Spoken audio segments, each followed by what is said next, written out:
একটা বোতল দিয়ে দে বাবা। আগের পাওনা মিটিয়ে দাও, তারপরে বোতল দেবো। আগের পাওনা? আগের পাওনা।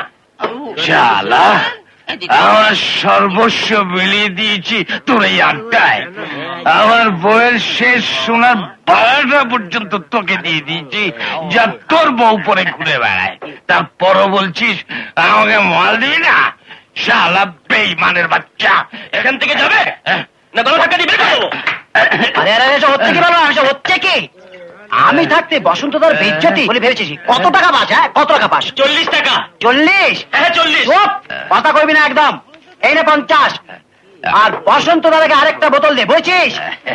আবে লালু, একটা বোতল দিয়ে দে। নিয়ে আয় না তাড়াতাড়ি, নিয়ে আয়।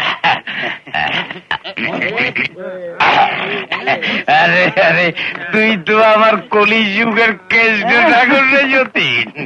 আজ আমার মান ইজ্জতের বস্ত্র হরণ করছিল ওই শালা বলা। তুই এসে আমার মান রেখেছিস বাবা। না না দাদা, কথাটা তা নয়। ঘটনাটা হচ্ছে বলরামের ব্যাপারটা দেখে এগিয়েছিল আর কি। তা বসন্ত দাদা, তোমাকে যে একবার মহেশ বাবু ডেকে পাঠিয়েছেন। মহেশ বাবু? হ্যাঁ আমাকে? হ্যাঁ। কেন? আমি কারোর কষ্ট সহ্য করতে পারি না বসন্ত, তাই তুমি কাল থেকে আমার আড়তে কাজ করবে। যতীন, আগে কর্তা, এই না। এই না 50 টাকা আগাম। 50 টাকা? আরে আপনি তো দেবতা মালিক।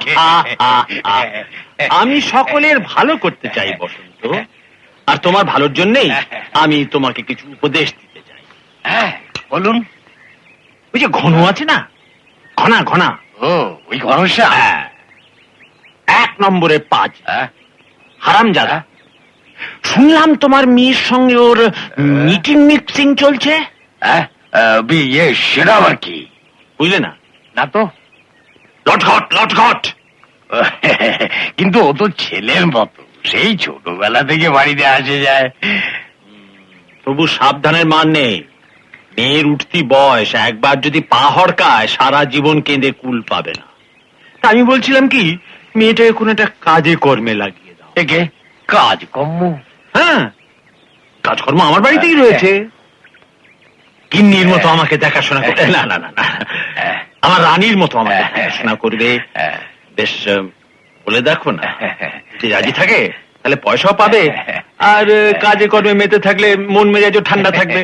খাঁটি কথা, আমি আজই বলবো তাকে। Very good.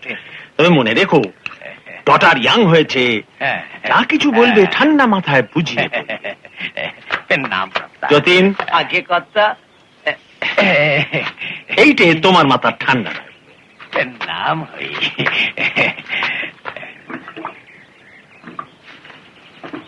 কদম। আরে ওই